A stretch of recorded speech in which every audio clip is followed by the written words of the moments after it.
আপনারা কি সিগারেট ছাড়তে চান? কিন্তু অনেক মানুষ বলে কি সিগারেট নাকি ছাড়া যায় না।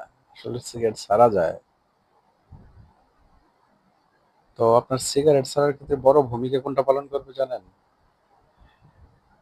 আপনি যখন বাসায় ঢুকবেন সিগারেট কিনবেন না।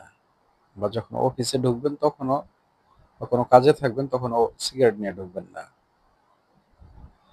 তাহলে দেখবেন এমনিতে সিগারেট খাওয়া কমে গেছে এক।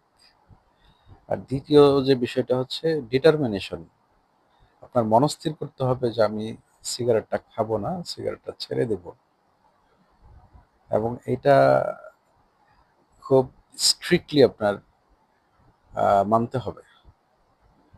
তবেই দেখবেন সিগারেট খাওয়া আস্তে, আস্তে কমে যাবে এবং একটা সময় দেখবেন যে সিগারেটের প্রতি আপনার আসক্তিটাও কমে গেছে। চেষ্টা করে দেখুন। ধন্যবাদ।